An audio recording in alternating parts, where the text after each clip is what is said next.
Nosso Deus é tremendo e nós estamos felizes por isso. Meus queridos, eu gostaria de convidá-los a abrirem suas Bíblias no livro de Gênesis, capítulo 4.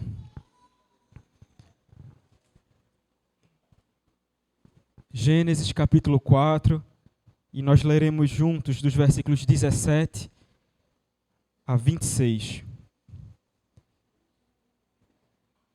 Gênesis, capítulo 4, versículos de 17 a 26. Diz assim a palavra do nosso Deus: E coabitou Caim com sua mulher. Ela concebeu e deu à luz a Enoque. Caim edificou uma cidade. Ele chamou Enoque, o nome de seu filho. A Enoque nasceu-lhe Irade. Irade gerou a Meujael. Meujael a Metusael. E Metusael a Lameque. Lameque tomou para si duas esposas. O nome de uma era Ada, e a outra se chamava Zilá. Ada deu à luz a Jabal. Este foi o pai dos que habitam em tendas e possuem gado. O nome do seu irmão era Jubal.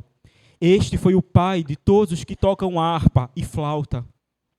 Zilá, por sua vez, deu à luz a Tubal-Caim, artífice de todo instrumento cortante, de bronze e de ferro. A irmã de Tubal-Caim foi Naamá. E disse Lameque às suas esposas, Ada e Zilá, ouvi-me. Vós, mulheres de Lameque, escutai o que passo a dizer-vos. Matei um homem porque ele me feriu, e um rapaz porque me pisou. 7 vezes se tornará a vingança de Caim. De Lameque, porém, 70 vezes 7. Tornou Adão a coabitar com a sua mulher, e ela deu à luz um filho, a quem pôs o nome de Sete. Porque disse ela, Deus me concedeu outro descendente, em lugar de Abel, que Caim matou. A Sete nasceu-lhe também um filho, ao qual pôs o nome de Enos. Daí se começou a invocar o nome do Senhor. Amém. Eu gostaria de convidar aqui à frente as crianças e as suas professoras nesse momento, as crianças de 0 a 9 anos, para a gente orar por elas. As crianças a partir de 10 já ficam aqui com a gente no templo.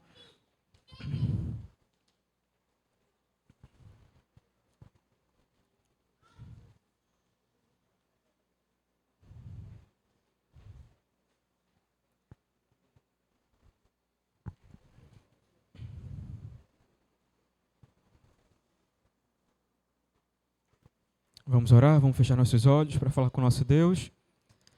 Oremos. Senhor Deus e Pai, louvado seja o Teu nome, Senhor. Nessa noite eu te peço mais uma vez, que não seja uma noite qualquer, mas que possamos todos nós ouvir a Tua voz, ouvir a Tua palavra e guardá-la no coração. Te peço que o Senhor use cada uma dessas professoras, que elas sejam verdadeiramente instrumentos Teus, ó Deus, para comunicar o Teu Evangelho a essas crianças. Que essas crianças cresçam em sabedoria e graça e nunca se desviem dos Teus caminhos. Que elas amem o Senhor como a gente ama. Que elas guardem no coração desde agora a verdade de que Jesus morreu por elas também e que Ele ama cada uma delas. Também te peço por mim, te peço que o Senhor me use nessa noite. Que apesar de mim, ó Deus, que apesar das minhas dificuldades, apesar dos meus pecados, eu não atrapalhe a Tua mensagem. Que ela seja pregada com fidelidade, zelo e verdade, como ela deve ser pregada. Que o Senhor abra os olhos, os ouvidos e o coração de cada um dos meus irmãos para tudo aquilo que vamos ler e vamos ouvir nessa noite. Que o Senhor nos transforme, ó Deus. Que saiamos daqui fortalecidos, restaurados, exortados, desafiados por Ti a sermos mais parecidos com Teu Filho Jesus e a menos do que a forma que chegamos. Nos ajuda a abandonar o velho homem. Nos ajuda a crescer, ó Deus, em graça, em conhecimento da Tua palavra e refletirmos a Tua luz. Cuida de cada um aqui. Obrigado porque o Senhor nos trouxe em paz. Obrigado porque estamos aqui juntos, ó Deus, nessa congregação, verdadeiramente dispostos a aprender sobre Ti e a viver tudo aquilo que temos ouvido.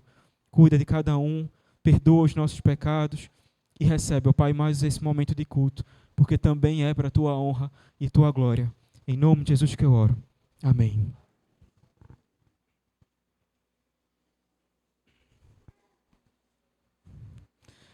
Meus queridos, nós estamos caminhando pelo livro de Gênesis aqui na congregação de Campo Grande. Estamos aprendendo desde o começo, desde o primeiro dia da criação, quem Deus é e o que Ele faz. E estamos começando a entender agora, verdadeiramente, de forma mais profunda, como um mundo em que tudo era muito bom começou a se transformar no mundo que a gente conhece hoje. Deus criou tudo perfeito, mas hoje as coisas são completamente diferentes do que aquilo que Ele descreveu, e a gente está entendendo como é que a gente está caminhando, como é que a humanidade chegou no ponto em que nós nos encontramos hoje. A gente viu a formação da humanidade, começando por Adão e por Eva. E o Senhor nos adverte já, através desse casal, que no nosso mundo, em todas as gerações, existirá duas descendências. Uma descendência de fé, que amará o Senhor e guardará a sua palavra, e uma descendência da serpente, que odiará o povo de Deus, que não amará o Senhor e não acreditará nas promessas que o Senhor fez. Somos nós, independente de em qual descendência estamos, igualmente pecadores, a gente não pode esquecer disso. Todos nós merecíamos estar na descendência da serpente, mas Cristo nos amou com um amor puro, santo e eterno, e nos levou para o outro lado, nos chamou para si e tem nos transformado e nos dado o privilégio de conhecê-lo.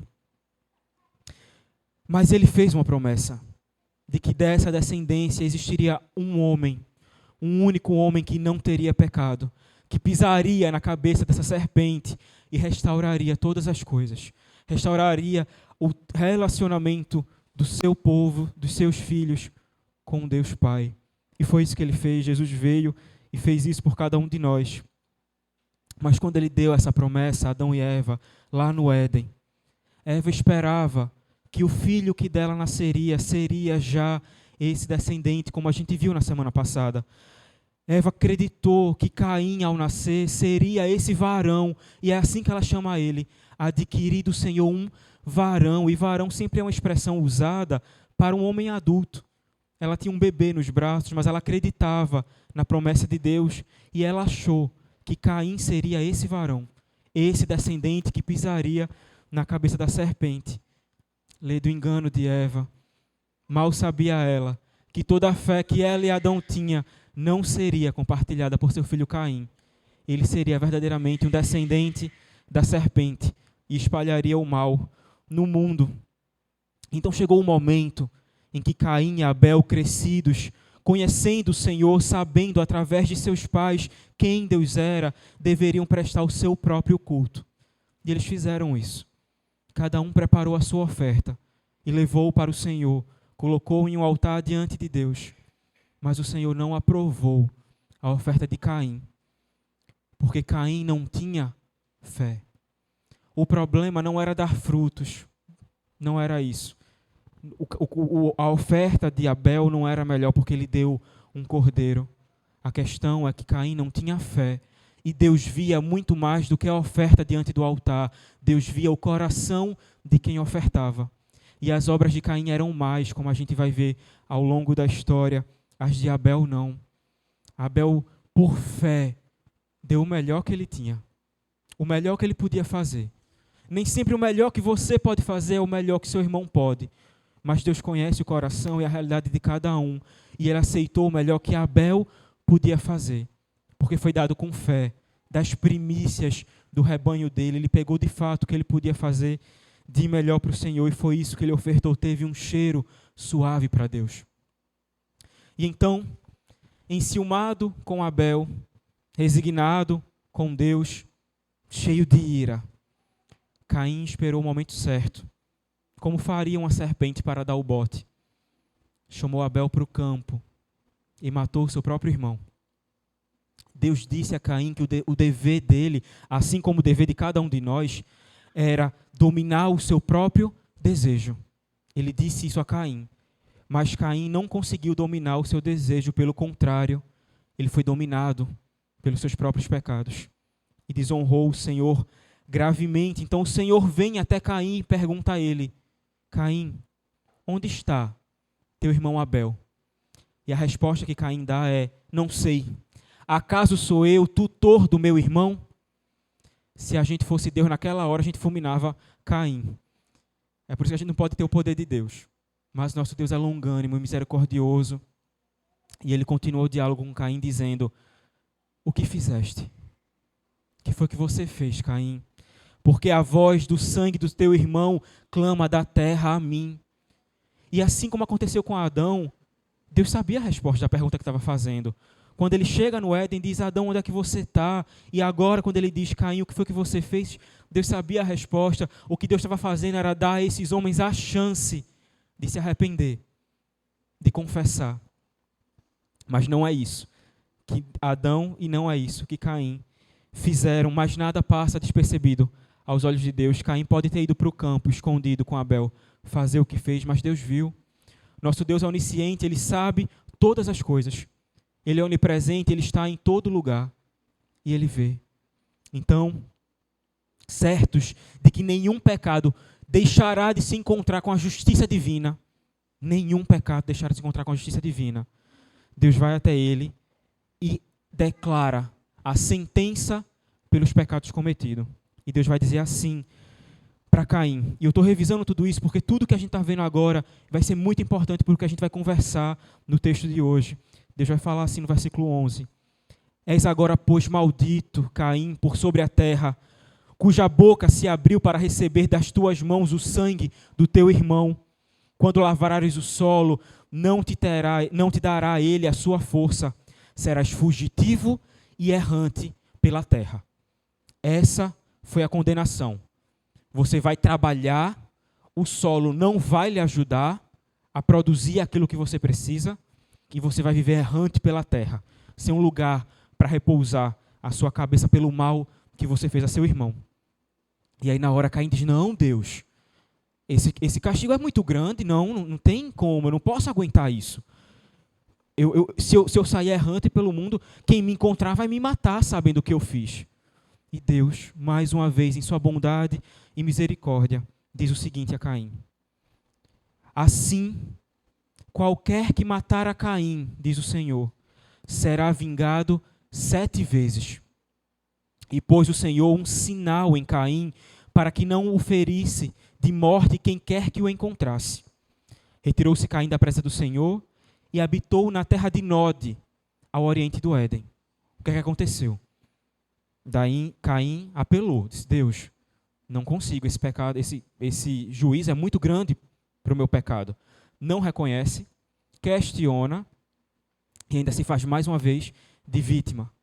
Mas Deus diz: tudo bem, Caim, ninguém vai matar você. Qualquer um que lhe matar será 7 vezes vingado. 7 é sempre o número da perfeição. É como se Deus dissesse: a minha perfeição justa e perfeita alcançará quem tentar fazer mal a você. E colocou um sinal em Caim e ele seguiu a sua jornada na terra de Nod. Mas mesmo em meio a essa bondade de Deus revelada a Caim, Caim não acreditaria nessa promessa que Deus fez. Porque esse foi o problema de todas as coisas. Foi por isso que Caim não foi aceito. Porque ele não confiava em Deus. Não acreditava verdadeiramente na palavra de Deus. Não amava o Senhor. Então agora, mais uma vez, recebendo uma promessa do Senhor de que seria protegido, guardado, Caim começa a viver da forma que quer. Começa a, desconfiando de Deus, tomar mais decisões que o afastarão cada vez mais desse Deus. Eu queria dividir essa pregação hoje em 2 partes. Na primeira parte, a maior delas, a gente vai entender um pouco sobre a progressão do pecado. A gente está vendo aqui que Adão pecou, se arrependeu, Caim pecou e não se arrependeu. Mas esse pecado vai se espalhar pelo mundo agora. Vai alcançar outras vidas, outras famílias, outras pessoas. E é isso que a gente vai começar a ver. No versículo 17, a palavra de Deus diz assim para a gente: e coabitou Caim com sua mulher. Ela concebeu e deu à luz a Enoque. Caim edificou uma cidade e lhe chamou Enoque, o nome de seu filho. Vamos lá. Até agora, no livro de Gênesis, a gente conheceu 4 pessoas: Adão, Eva, Caim e Abel. Mas no começo do capítulo 4, um deles já não existe mais. Então, quem é, eu pergunto a vocês, essa mulher com quem Caim casou? Quem é essa mulher? De onde ela veio? A promessa que Deus havia feito lá em Gênesis 1 era de que ele abençoaria a raça humana, porque nós éramos feitos segundo a sua imagem e semelhança. E nesse dia, no sexto dia, ele deu uma ordem a Adão e Eva. Ele disse: sede fecundos, multiplicai-vos, enchei a terra. E foi isso que aconteceu. Embora Moisés não registre para a gente todos os nomes dos filhos de Adão e Eva, eles tiveram outros filhos e filhas, muitos filhos e filhas, que verdadeiramente poderiam povoar a terra. Cumpriram a ordem de Deus. A Bíblia diz para a gente que Adão viveu por 930 anos. Dá tempo de fazer muito filho, não é? Muito tempo de fato. Então, à medida que os anos foram passando, Eva foi tendo mais e mais filhos. Então, essa mulher com quem Caim está casando aqui, coabitando para ter um filho, ela era, sem dúvida nenhuma, não existia outra opção, parente de Caim. Ou ela era uma irmã, ou uma prima, ou uma sobrinha, ela tinha algum grau de consanguinidade com Caim. Nessa época, ainda não estava instituída a lei que impedia o incesto. Ela viria, ela existiria, pela própria lei de Moisés, o Senhor proibiria que pessoas da mesma família tivessem relações. Ela ainda não existia, porque ela não podia existir. Deus ainda não podia proibir os homens de se relacionarem, porque eles precisavam se multiplicar. E todos eles viriam de Adão e Eva, porque ela seria a mãe de todos os seres humanos, como ele falou para a gente no final de Gênesis 3. Então ela era, sim, era um casamento consanguíneo. E existiam outros filhos e outras filhas, dependendo do tempo em que a história está aqui, talvez eles já tivessem crescido, se relacionado e criado seus núcleos familiares, como Deus disse para cada um fazer. Se junte com a sua mulher e crie, deixe seu pai e sua mãe e crie uma nova família. Então a história vai caminhando desse jeito. Então a Bíblia vai dizer que Caim coabitou com ela e ela concebeu e deu à luz a Enoque. Outra questão importante para a nossa pregação hoje é o tema da graça comum. A gente, inclusive, conversou hoje na aula de EBD sobre isso. A gente está vendo aqui que Caim não amava a Deus. Pelo contrário, ele vivia sem Deus. Mas a graça comum é exatamente essa bondade de Deus com os homens que alcança a todos. Caim não merecia nada, mas Deus deu a ele uma família, uma esposa e filhos, e isso é uma bênção. A gente sabe muito bem como é bom ter com quem compartilhar a vida, dividir os sonhos, dividir as lutas, e Deus permitiu que Caim também tivesse isso. O próprio Jesus fala para a gente dessa graça comum, porque eu pergunto a você, imagine que tem dois fazendeiros, um fazendeiro mau, ímpio, que não ama o Senhor, e um fazendeiro muito devoto, que ensina a seus filhos, que ama a palavra. Na fazenda de qual desses dois homens vai chover? Nas duas. Nas duas. Porque essa é a graça comum de Deus. Jesus vai falar para a gente isso em Mateus 5. Porque ele faz nascer o sol sobre os maus e os bons. Faz vir chuvas sobre justos e injustos. Mesmo quando a gente não ama o Senhor, como talvez alguns de nós que não nasceram na igreja, não conheciam o Senhor desde criança, vivemos longe do Senhor por muito tempo. Mas Deus, mesmo nessa época, nos abençoava, cuidava de nós, nos ajudava a realizar sonhos e colocava em nossa vida pessoas que nos amavam, proviam nossas necessidades. Isso é a graça comum. A questão é que para nós, filhos de Deus, existe uma outra graça. Uma graça especial, uma graça salvadora, que o mundo não conhece. E que Caim aqui também não conhecia. E então Caim, com o coração que tinha, não deixando de duvidar da palavra de Deus, edifica para si uma cidade, ele começa uma civilização, um povo que seguiria os seus passos. E isso aconteceria até os dias de hoje. Tem 3 questões sobre essa cidade que eu queria que a gente atentasse nessa noite. A primeira questão é a localidade dela. A segunda é o propósito dela. E o terceiro é o nome dessa cidade. Então vamos por partes aqui. A cidade estava na terra, quem lembra o nome da terra? Que Caim, ele saiu de junto da sua família e foi para a terra de Nod. Tá? E como a gente sabe, os nomes na Bíblia eles sempre têm muita importância. E aí tem um comentarista chamado Matthew Henry, que ele diz o seguinte sobre esse lugar, sobre essa terra de Nod. Caim decidiu permanecer ali, como se pudesse desafiar os terrores do Senhor. Mas a sua tentativa de se estabelecer foi vã, pois a terra em que ele habitou era para ele a terra de Nod, que quer dizer a terra do tremor ou do estremecimento, da vida errante, indicando a contínua inquietação e desconforto do seu próprio espírito. Note que aqueles que se afastam de Deus não conseguem encontrar paz em nenhum outro lugar. Depois que Caim se retirou da presença de Deus, nunca mais ele teve paz. E era isso que a terra de Nod representava, era isso que esse nome representava, essa inquietação de viver errante, de viver sem paz, de não conseguir repousar de fato. E então, entendendo aqui essa localidade, a gente começa a entender que, de fato, o que o Matthew fala para a gente é real, até hoje é real. Quem não ama o Senhor, quem não encontra essa paz que excede todo entendimento, vai tentar encontrar essa paz em outro lugar, em outro Deus. Ele vai tentar se distrair, vai tentar beber, fazer sexo e conseguir dinheiro, e vai tentar achar atalhos para desviar, mas no fim do dia, a inquietação vai voltar. No fim do dia, a paz não vai estar lá. Ele pode se distrair, ele pode tentar, ele pode sentir um prazer momentâneo, mas aqui a inquietação de Caim voltará para todos os seus descendentes. No nosso caso, não.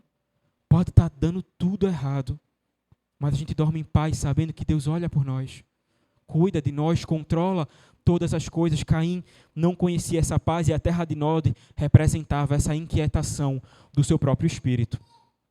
A gente viu a localidade. Vamos entender agora o propósito de se construir uma cidade. Deus disse o que a Caim? Caim, você vai ser fugitivo, vai viver errante pelo mundo. E o que é que Caim faz? Tenta se estabelecer em um único lugar. Ele começa a criar uma cidade desconsiderando as palavras de Deus. A ideia da cidade aqui não é simplesmente construir uma casa, é Caim desafiando Deus de que ele conseguiria transformar a sua situação, transformar a condenação que recebeu pelo próprio braço, pela própria força. Ele diz, eu vou construir uma cidade para mim, eu vou me estabelecer e eu vou garantir a minha segurança. Porque certamente nessa época, eles viviam ainda em tendas ou cabanas muito rudimentares. Mas o que é que toda a cidade tinha ao redor dela? Uma muralha. Toda a cidade que começava a existir, se construía uma muralha. Para o quê? Proteção. Caim estava dizendo, eu vou me proteger. Eu me garanto, eu consigo. Eu me protejo. Eu não preciso da promessa de Deus de que Ele vai me proteger e colocar um sinal em mim. Eu sou o meu Deus, eu me protejo. Então eu vou construir a minha cidade e construir a minha muralha. E vou deixar Deus fora dessa cidade. Porque Deus é o nosso refúgio. Mas para Caim, a cidade seria. Pelo menos era isso que ele achava. E então, provando tudo isso, ele vai dar um nome a essa cidade. E a gente já entendeu nos outros domingos que dar nome significa ter autoridade. E ele dá o nome de Enoque. Do seu próprio filho, da sua própria descendência, porque é isso que ele quer que se perpetue na terra, o seu nome. A sua descendência, a sua herança. Ele diz, Moisés diz, Caim edificou uma cidade, ele chamou Enoque o nome do seu filho, porque a honra não vai para o Criador, a honra vai para as criaturas. É isso que Caim está fazendo, é isso que ele está dizendo quando ele toma essas decisões todas, de criar nesse lugar uma identidade, uma cultura de um povo sem Deus, pelo menos sem o Deus Criador, porque muitos e muitos deuses seriam criados e adorados nesses lugares, mas o Deus de verdade, o Deus que criou os céus e a terra, não. E alguns capítulos à frente, a gente vai ver uma outra cidade, que também seria edificada para a glória dos homens, Babel. Seguindo o mesmo exemplo da descendência de Caim. Mas sobre essa cidade a gente vai conversar mais para frente num outro domingo. Então, à medida que a humanidade crescia, com ela progredia, se expandia o próprio pecado. A gente vai vendo que ele vai tendo uma continuidade geracional, ele vai alcançando os filhos e os netos. É isso que ele vai fazendo, ele vai se propagando, se espalhando como uma erva daninha, tomando conta de tudo e de todos. E a semana passada eu falei que filho de peixe, peixinho é. E a gente vai ver agora os peixinhos de Caim. a descendência de Caim entra em cena. E uma vez eu falei para vocês, numa aula de EBD, quando a gente estudou sobre genealogia, que genealogia é normalmente um texto da Bíblia que a gente tende a pular. Um monte de nome listado que não quer dizer nada, a gente não conhece ninguém, não consegue nem pronunciar algum desses nomes, mas a gente entendeu, vendo a genealogia de Jesus, que todo o texto que está na Bíblia, inclusive a genealogia, tem muito a nos ensinar. E aqui a gente tem uma outra genealogia, que também tem muito a nos ensinar. Moisés diz o seguinte para a gente, versículo 18. A Enoque, filho de Caim, nasceu-lhe Irade. Irade gerou a Meujael. Meujael a Metusael. E Metusael a Lameque. Lameque tomou para si 2 esposas. O nome de uma era Ada e a outra se chamava Zilá. Alguns desses nomes, a gente viu aqui 7 gerações, né, até chegar em Lameque. Alguns desses nomes, eles vão se repetir em uma outra genealogia, a genealogia de Sete. Mas, meus irmãos, não se enganem. As semelhanças param no nome. Porque a genealogia de Caim e a genealogia de Sete viviam de forma completamente diferente. O coração era outro, o entendimento de quem Deus era outro, a vida era outra, embora os nomes fossem os mesmos. Enoque e Lameque, por exemplo, são 2 nomes que aparecem nas duas. Enoque aqui, ele era o filho de Caim, que foi em homenagem dele que a cidade foi nomeada. Mas os arqueologistas, eles falam para a gente que existiu, depois de Enoque, os filhos de Enoque também criaram cidades e Enoque deu a essas cidades os nomes dos seus filhos, passando essa consciência humana, autocentrada, egocêntrica. Enoque faz a mesma coisa. Mas na genealogia de Sete, houve um outro Enoque. E a Bíblia diz que Enoque andou com Deus. Em 4 versículos a gente vê isso sendo dito 2 vezes. Sempre que a Bíblia repete alguma coisa é para reforçar aquela verdade. E esse outro Enoque andou com Deus e Deus o tomou para si. A mesma coisa Lameque. Lameque, aqui esse que a gente está vendo da 7ª geração, e que a gente vai entender um pouquinho mais sobre ele daqui a pouco, havia um outro Lameque, da descendência de Sete, que seria o pai de Noé, que também acreditaria em Deus e via no nascimento de Noé alguém que verdadeiramente amaria o Senhor e cumpriria os propósitos do Senhor. Claramente a gente vê ao longo de toda a Bíblia essas 2 descendências indo para lados opostos. E isso começa aqui, nesse momento, nessa passagem. E, inicialmente, eles vão sendo listados de forma apressada, né? Fulaninho gerou fulaninho, que gerou fulaninho. A gente vai vendo isso acontecer sem muitos detalhes. Mas quando chega em Lameque, começam a surgir alguns detalhes, algumas observações sobre esse homem. E a primeira coisa que é dito sobre Lameque é que ele casou com 2 mulheres.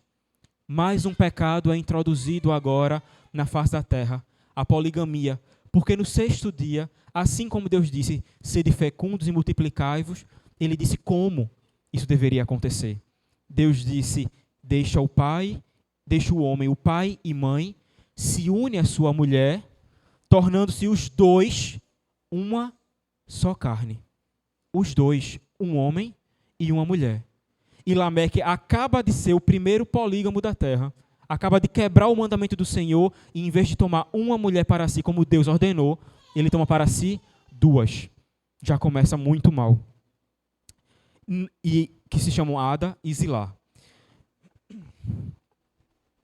Mas esse pecado da poligamia é um pecado que verdadeiramente atrapalhou muito o curso da história. Muitos homens pagãos tiveram várias mulheres e até hoje têm. Mas no povo de Deus isso também foi muito frequente. Isso atrapalhou muito a vida de todos eles. Jacó, por exemplo, teve 2 esposas. Davi, segundo os livros de 1º e 2º Samuel, teve 8 esposas. Salomão teve muito mais do que 2. Salomão teve 700 esposas e 300 concubinas. Homens que amavam a Deus, que conheciam o Senhor, mas não souberam dominar o próprio desejo. Até o próprio Abraão, o nosso pai na fé, não casou com Agar, mas teve relações com Agar, como se fosse sua esposa, já que Sara não podia ter filhos. É um pecado que verdadeiramente corrompeu muito da história do povo de Deus, começando aqui por esse Lameque, mostrando que realmente o que nos diferencia de uma linhagem para outra, é a mão do Senhor. É a mão do Senhor e nada mais. Porque nem mesmo o povo de Deus está imune a todos esses pecados terríveis. Somos falhos, necessitados constantemente do poder e do perdão de Deus.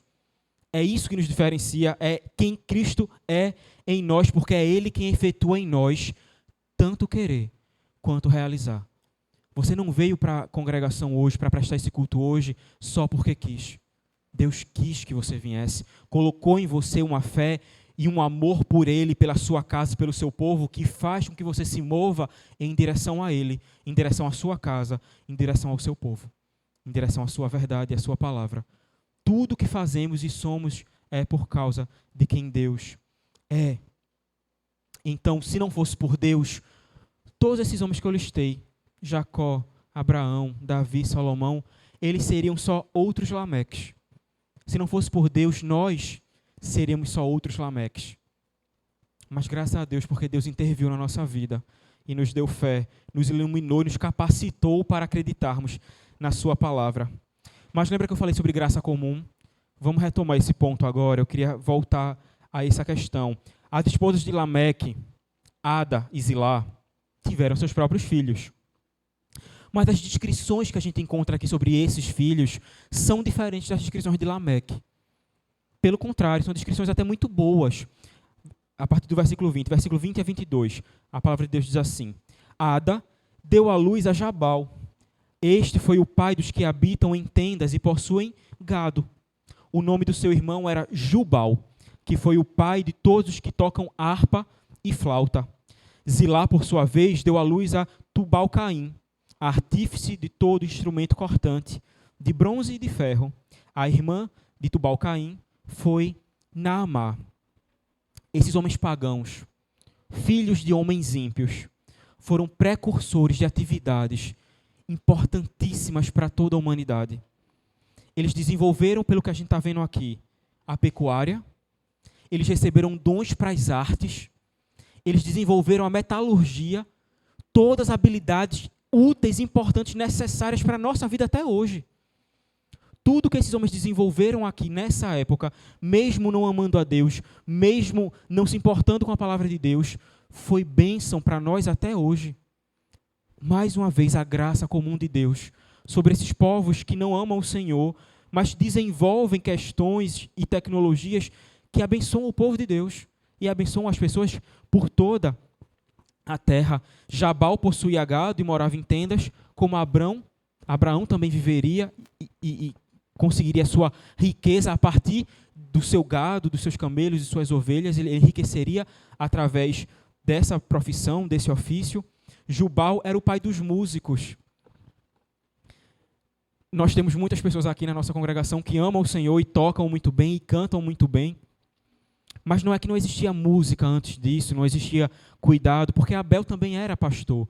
A questão aqui é que esses homens desenvolveram as habilidades, desenvolveram recursos, desenvolveram a tecnologia em si de conseguir produzir mais com isso, enriquecer mais com isso, tirar mais de cada uma dessas atividades. Então havia música, mas agora é a primeira vez que a Bíblia cita instrumentos que foram criados para serem de fato tocados. Eles foram melhorando, progredindo, desenvolvendo, profissionalizando, eu acho que eu posso colocar assim, cada uma dessas áreas.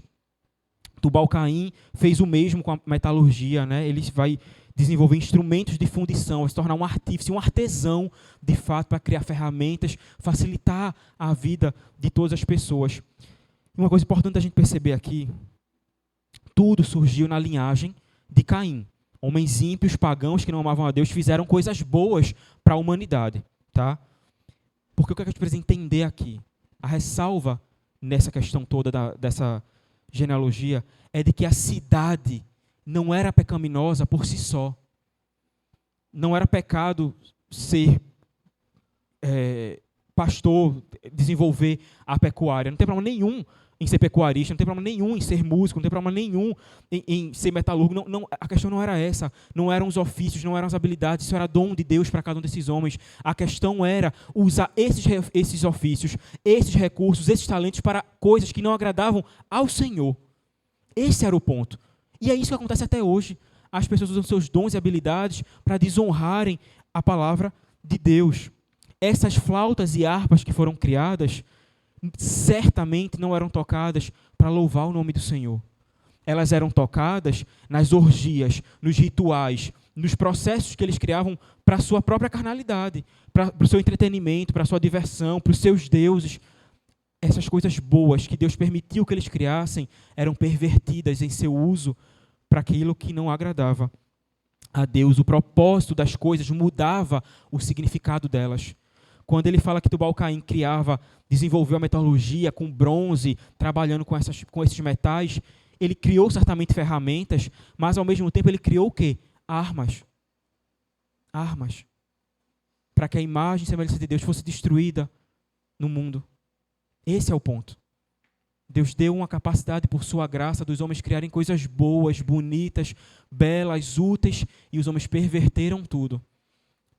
Perverteram essa capacidade, desonrando o nosso Deus. Nós usamos violão aqui, usamos teclado, outros instrumentos, não temos flauta e harpa, mas se tivéssemos, flauta e harpa seriam usados para a glória de Deus. Assim como o teclado, assim como o violão, assim como a bateria ou qualquer outro instrumento, o problema não é o instrumento, o problema não é a profissão, o problema é o que a gente faz com aquilo que Deus nos deu, com a capacidade e habilidade que Deus nos concedeu. Esse é o ponto desde o começo. Foi por isso que Caim não foi aceito.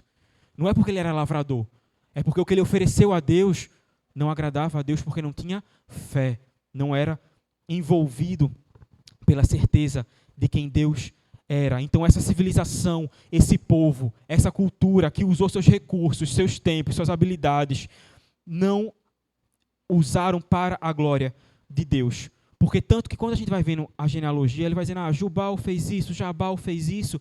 Não se fala de Deus em momento nenhum aqui. Nas outras genealogias a gente vê, como em Enoque.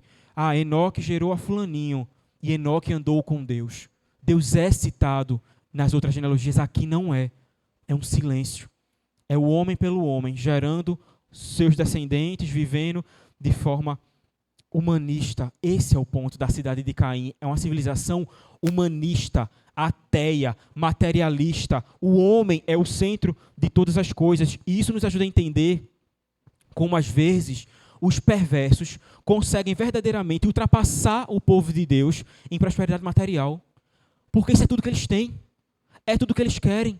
Eles dormem e acordam pensando em conseguir dinheiro, em crescer, em enriquecer, em serem poderosos, em ter um carro melhor, uma casa maior, um celular mais novo. É isso, eles só têm isso.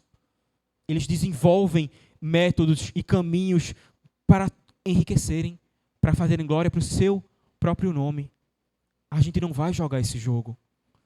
A gente não joga por essas regras, porque eles não têm nem escrúpulos para aquilo que eles querem fazer. Eles vão atrás do que eles querem, não importa se eles têm que mentir, roubar, matar, sonegar imposto, não importa nada.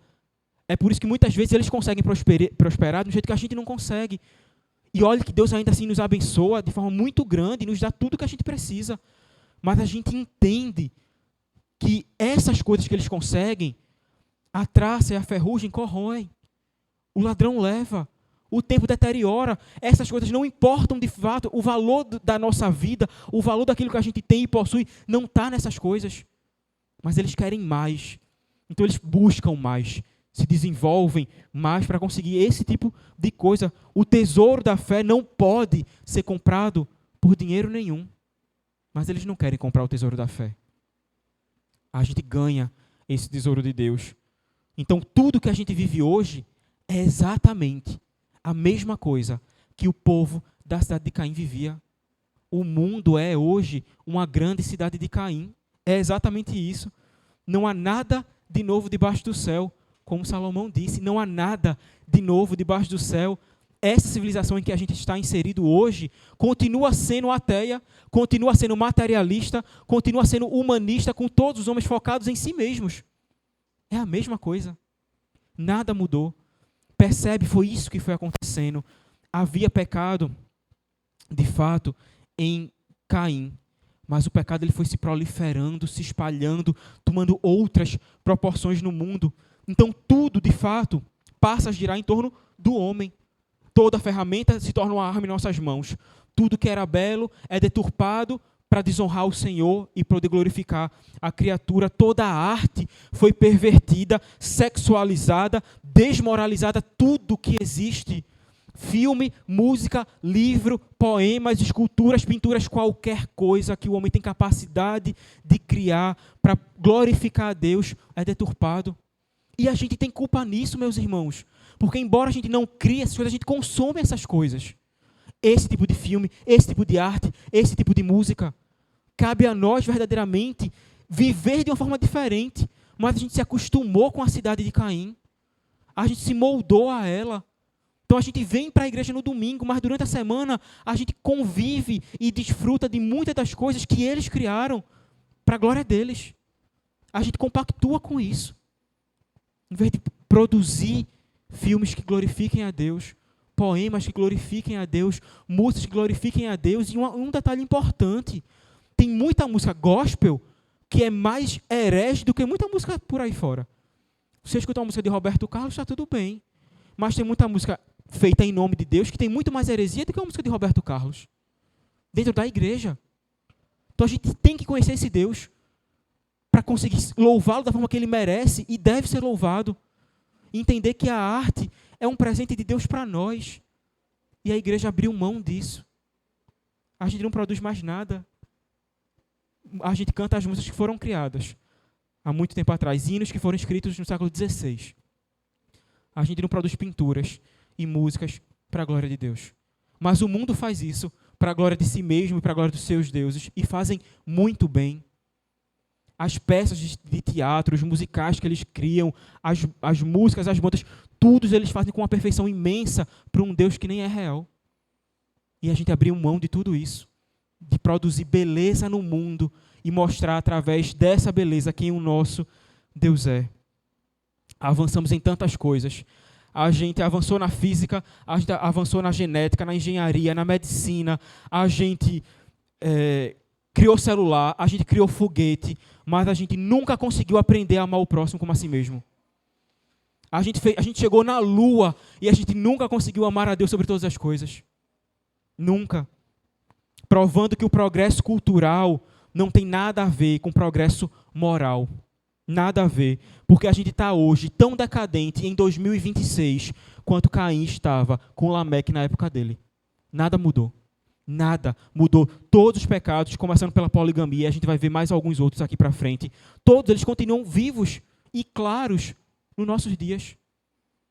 A gente progrediu muito enquanto humanidade em relação à tecnologia, sim, e grande parte graças a esses homens ímpios que não amam ao Senhor, mas moralmente continuamos tão pecadores e tão decaídos quanto Lameque. Nada mudou. Nada mudou. Liga a TV, abre o jornal, veja as notícias. Todos os pecados que estão registrados na Bíblia, em Sodoma e em Gomorra, estão sendo vividos à luz do dia. Filho matando o pai, orgias, uma aluna drogando, envenenando a própria professora. É só abrir a televisão, só ligar a televisão, só abrir o jornal. Não vão faltar exemplos de filhos de Caim vivendo suas vidas relapsas, porque o pecado agora ele é louvado. O pecado agora é vivido com orgulho. É diferente, é exatamente diferente daquilo que a gente deveria viver, mas a gente se acomoda. A gente falou tanto sobre artes, né, aqui, e a gente vai ver agora um poema de Lameque. Mas esse poema está argumentando a favor daquilo que eu tenho falado, dessa vida desses descendentes, porque ele transforma o seu pecado em poesia. Abra sua Bíblia, por favor, você vai ver aí no versículo 23, que o texto ele está todo corrido. Quando chega no versículo 23 e 24, o texto ele vai estar com uma separaçãozinha, ele vai estar mais para a direita assim. Toda vez que você vê isso na sua Bíblia, o texto mais para o cantinho assim, mais recuado, você vai ver, você vai entender duas coisas. Ou isso é uma poesia, um cântico, ou isso é uma citação. Nesse caso aqui, é um cântico de Lameque, é um poema de Lameque. E Lameque vai dizer assim: E disse Lameque às suas esposas, Ada e Zilá, ouvi-me, vós mulheres de Lameque, escutai o que passo a dizer-vos. Matei um homem, porque ele me feriu, e um rapaz, porque me pisou. 7 vezes se tomará vingança de Caim, de Lameque, porém, 70 vezes 7. A lei de Talião dizia olho por olho, dente por dente. A partir dela foi escrito o Código de Hammurabi, lá na Mesopotâmia, que era um povo pagão, um povo que não amava a Deus. Mas eles tinham a hombridade, a decência de ter dentro dessa lei, dentro do seu código, um senso de proporcionalidade, de equivalência. É olho por olho, dente por dente. Lameque não. Ele se orgulha de dizer no seu próprio poema de que ele matou alguém porque feriu ele. Matou alguém porque pisou ele. Lameque tem orgulho da sua própria violência. É isso que a gente começa a ver aqui agora. A gente começou vendo a poligamia de Lameque. Mas agora, a sua arrogância, a arrogância de Lameque, demonstra como a violência aumentou nos seus dias, pela consciência e pelo coração que ele tinha. A gente vê aqui o desejo de vingança dele, crescendo, desenfreado, sem justificativa, e a sua própria injustiça. O pecado se proliferando e tomando novas formas. E é muito importante a gente entender isso aqui, porque veja, Caim matou alguém, e Lameque também. Mas o que Moisés está mostrando para a gente é que esse pecado está crescendo, se expandindo, se proliferando, piorando. Porque quando Caim matou Abel, ele foi fazer isso escondido. Ele foi para o campo sozinho com Abel, matou Abel. Quando o Senhor pergunta, ele desconversa, ele mente, mas ele teme a repreensão, ele teme a justiça. Lameque está gritando aos 4 ventos, eu matei e matei mesmo. E eu tenho orgulho disso. Não tem zelo, não tem submissão, não tem humildade, não tem nada. Tem um pecado florescendo, descontrolado, crescendo, tomando a vida dele, e ele se orgulha disso. E cria um poema para louvar o seu próprio nome, como se isso fosse uma coisa boa. E pior, ele ainda desafia o próprio Deus. Porque ele vai dizer, 7 vezes se tomará a vingança de Caim. De Lameque, porém, 70 vezes 7. Mas no começo da pregação, quando a gente estava revisando o que a gente viu no domingo passado, eu falei para vocês que Deus fez uma promessa a Caim. Ele disse, Caim, ninguém vai matar você. Se alguém tentar alguma coisa contra você, 7 vezes você será vingado. Essas palavras não estão aqui de forma neutra, isolada.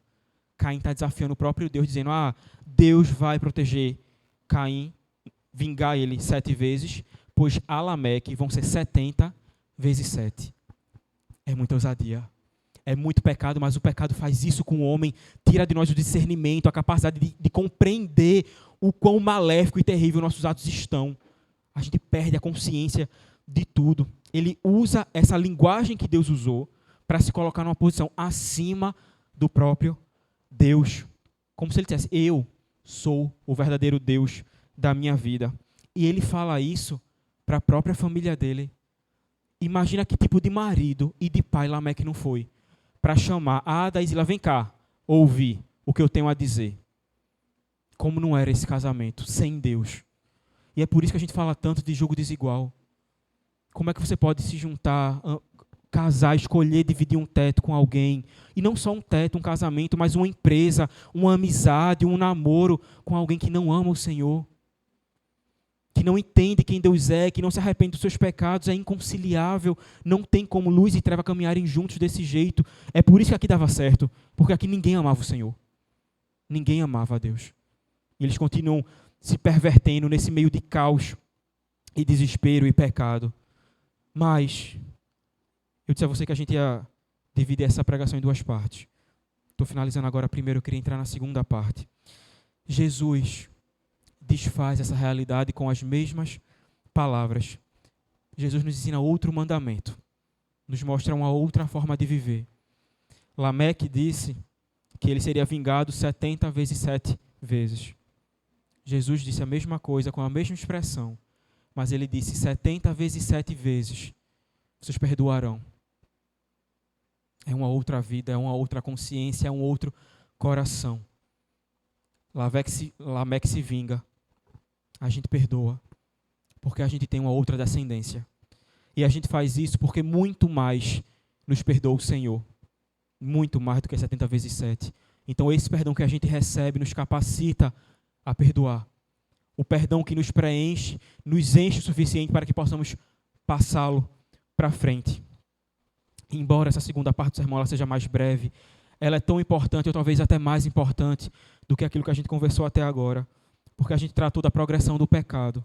Mas eu queria lembrá-los agora de que, apesar de que as coisas tenham se complicado e tenham piorado, a gente vai ver agora no texto a progressão da graça. Mais uma observação antes da gente iniciar esse segundo momento aqui. Sem dúvida nenhuma, o assassinato de Abel, a falta de arrependimento de Caim e a apostasia de Caim, a expulsão de Caim do meio do povo de Deus, era um grande sofrimento para Adão e Eva. No mesmo dia, Adão e Eva perderam 2 filhos. Abel morreu fisicamente. Caim morreu espiritualmente. Eles perderam 2 filhos naquele dia. E deve ter sido muito difícil para eles conseguirem perceber aqui as consequências das próprias decisões naquele dia, diante da árvore do conhecimento do bem e do mal. Eles estão vivendo agora a consequência do próprio pecado, das próprias escolhas que fizeram. Por um só homem entrou o pecado no mundo, e pelo pecado a morte, e a morte alcançou a família de Adão e Eva, e tirou deles o seu filho Abel, aquele que estava lá amando o Senhor, obedecendo a Deus, agradando a Deus. O pecado se expandia pelo mundo, mas a graça divina se movia igualmente. Ela também progredia, a graça não recuou, ela não hesitou, o Senhor não estava indiferente e inerte diante de tudo isso. A providência divina age, Deus se levanta e diz: eu vou cumprir a minha promessa, eu vou garantir que nascerá um novo filho a Adão e Eva, chamado Sete, e dessa descendência virá a descendência da fé. Virá aquele que verdadeiramente pisará a cabeça da serpente. Nasceu então Sete, e meus irmãos, entendam, isso aqui não é o plano B. Sempre foi a providência divina agindo, sempre foi vontade de Deus que através de Sete e não de Abel, a geração da nossa fé viesse. Sempre foi esse o propósito, não foi Deus tentando mudar de plano, esse era o plano. Mas a gente precisava que isso acontecesse para que a gente aprendesse o início de tudo, entendesse a importância da fé de Abel, o exemplo da fé de Abel e o risco de viver como Caim. Mas nasce então, 7, versículos 25 e 26, tornou Adão a coabitar com sua mulher, e ela deu à luz um filho, a quem pôs o nome de Sete, porque disse ela: Deus me concedeu outro descendente em lugar de Abel, que Caim matou. A Sete nasceu-lhe também um filho, ao qual pôs o nome de Enos. Daí se começou a invocar o nome do Senhor. Adão e Eva certamente ficaram muito felizes com o nascimento do outro filho. Mas aqui não é o nome do filho deles que é louvado, é o nome de Deus. Eles olham para Sete e Eva diz que, cadê aqui? Deus me concedeu outro descendente em lugar de Abel. Deus me concedeu, não foi o meu braço, não foi o meu ventre. Deus me deu outro filho, diferente de Caim, que vai glorificar o nome do seu filho. Eva glorifica o nome de Deus. A gente viu que Caim, a palavra Caim, significa aquele que foi adquirido. Eva tinha tudo no Éden, tudo. Mas ela recebeu, adquiriu do Senhor algo que ela não tinha, um filho. E ela creu que ele seria o descendente prometido. Não foi. Abel, o nome de Abel significa sopro, aquilo que é breve, transitório e que de fato representava muito bem a sua vida, que foi breve e transitória, porque ele foi morto pelo seu irmão. Mas agora Sete, o nome Sete significa aquele que foi estabelecido, colocado, concedido por Deus. E é isso que Eva enxerga. Deus está colocando outro aqui no lugar do primeiro. Deus está fazendo isso, esse é o propósito, essa é a vontade de Deus. O nascimento de Sete é celebrado, mas o louvor e a gratidão de Eva e de Adão estão em Deus. Estão em Deus. E assim eles cultuam a Deus. O culto de Deus existia. Desde o Éden, existia um culto.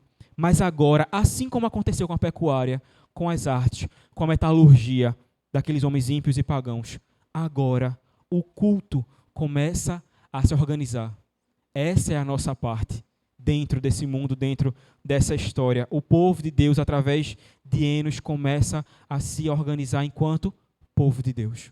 É isso que começa a acontecer quando ele diz, daí se começou a invocar o nome do Senhor. A expressão quer dizer exatamente isso, que o culto se organiza e começa a gerar uma identidade em nós, uma cultura de povo de Deus que nos distingue e distinguiria Israel dos outros povos.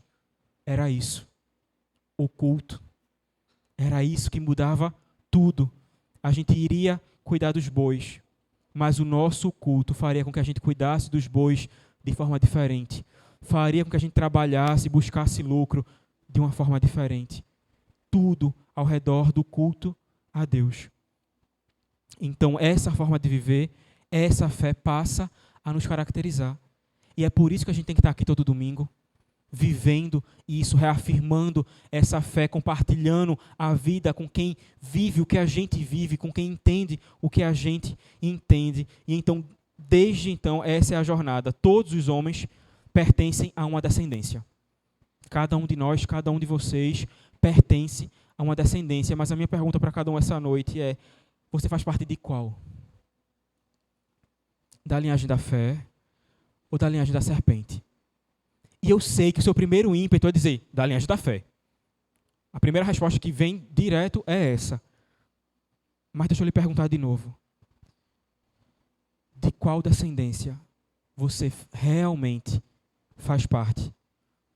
Você ama o Senhor e tem dado o seu melhor para Ele? Você acorda e vai trabalhar pelo engrandecimento do seu nome ou de Deus? Você é mais reconhecido pela sua profissão ou pela sua fé? Não se precipite na sua resposta. Se você é mais conhecido por aquilo que você faz do que por aquilo quem você é, fulaninho é um excelente médico, mas ninguém diz que você é um excelente filho de Deus, luz no mundo, sal da terra. Cuidado. Eu sei que o seu ímpeto é dizer, eu sou filho de Deus, mas só por palavras não haverá verdadeira salvação. Essa fé precisa ser vivida, provada por obras. Ela tem que se materializar. Então, mais uma vez eu pergunto, olhe para a sua vida, meu irmão, de coração, olhe para os seus dias. Você tem amado mais a Deus ou esse mundo? Pensa direitinho no que está fazendo, porque essa noite, mais uma vez, o Senhor nos dá uma oportunidade de fazer a escolha certa. Sonde o seu coração, reconheça os seus pecados, porque Deus está fazendo a você a mesma pergunta que Ele fez a Caim. Que fizeste? O que é que você está fazendo com o seu tempo e a sua vida? É a pergunta que Ele faz para cada um de nós hoje. Meu filho, o que é que você está fazendo com a sua vida? Porque Ele nos dá, mais uma vez, e de novo, não porque Ele não sabe a resposta, mas porque Ele está dando para a gente a chance de se arrepender, de reconhecer e tomar o caminho correto. Hebreus 3 vai dizer assim para a gente: exortai-vos mutuamente a cada dia, durante o tempo que se chama hoje, a fim de que nenhum de vós seja endurecido pelo engano do pecado, porque temos nos tornado participantes de Cristo, se de fato guardarmos firmes até o fim a confiança que desde o princípio tivemos. Hoje, o Senhor nos chama mais uma vez a encontrarmos nele a salvação e a paz que Caim nunca achou. E glória a Deus por isso. Temos mais uma chance de reconhecer que Deus é o nosso Deus. Então, diante de tudo que a gente conversou até agora, tem só uma lição que eu queria que a gente guardasse no coração para viver ao longo dos nossos próximos dias. Caim edificou uma cidade e chamou ela de Enoque. Uma cidade edificada por um homem para a glória dos homens. Nós vivemos e esperamos uma outra cidade. Nós buscamos uma cidade edificada por Deus e buscamos a glória de Deus. A terra está repleta de cidade de homens e nós não pertencemos a nenhuma delas. Nós moramos em cidades, nós andamos em cidades, conhecemos várias cidades, mas nós não pertencemos a nenhuma delas. Nenhuma delas, a nossa cidade não está pronta ainda, não chegou aos olhos humanos, é uma cidade celestial. Caim escolheu um assentamento neste mundo como descanso eterno. A gente escolhe Cristo como nosso descanso eterno.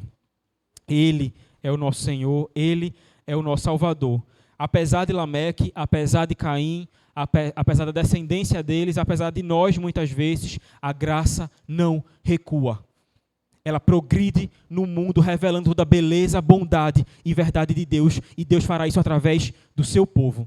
Nós apresentaremos nesse mundo toda a verdade, bondade e beleza do nosso Deus Criador, para que o mundo saiba que Deus existe e está vivo e transforma a vida como transformou as nossas, porque nós seremos iguais a Lameque, não fosse pelo nosso Deus. Então não importa quanto progresso tecnológico a humanidade alcance ainda. A gente avançou muito e vai avançar mais, eu não tenho dúvida nenhuma, mas não repouse as suas esperanças nos homens. Eles não vão resolver a guerra, não vão resolver a fome, não vão resolver a injustiça, porque nós somos a causa da fome, nós somos a causa da guerra e nós somos a causa de toda a injustiça do mundo. O nosso pecado fez isso, nós não vamos resolver nada, porque nós somos o problema. O Senhor é a solução, o Evangelho transformará todas as coisas e verdadeiramente transformará, porque chegará o dia em que Cristo voltará e todo olho verá esse Cristo voltando e trazendo consigo novos céus e nova terra, onde não haverá guerra, não haverá morte, poligamia, vingança, injustiça e nenhum desses pecados que nós cometemos e toda a descendência da serpente se gloria em viver. Chegará um dia em que tudo será novo e nós chegaremos, enfim, à nossa cidade. Deixaremos de ser peregrinos, mas até lá, paciência, irmãos. É um mundo mau, é um mundo difícil, é um mundo caído, mas a gente está junto para passar por esses dias maus, para sobreviver até Cristo voltar, com fé, com certeza, com clareza de que veremos o nosso Deus face a face. E até esse dia chegar, a gente vai aprender com essas histórias, com esses registros, com essas verdades do que é que esses outros homens viveram de certo e errado, para conseguir escolher com firmeza o caminho que a gente vai seguir, com passos firmes e retos. Nossa esperança não está nos homens, não está nas cidades, está e só pode estar em Deus, Criador do céu e da terra, nosso Senhor, nosso Salvador e restaurador da resistência humana. Vamos orar mais uma vez? Senhor Deus, nós estamos aqui, ó Pai, diante de Ti, certos de que estamos verdadeiramente, ó Pai, submissos à Tua vontade. O Senhor governa todas as coisas, nós Te louvamos porque a Tua graça não emudeceu diante da progressão do pecado. O pecado se espalhou, o pecado dominou o mundo, mas o Senhor está vivo, agindo e usando o seu povo, transformando o nosso coração, perdoando os nossos pecados e nos lavando deles para que a gente viva de forma santa nesse mundo, sendo luz e sal nessa terra, Deus, para que o mundo saiba que o Senhor tem poder para transformar homens ímpios como nós.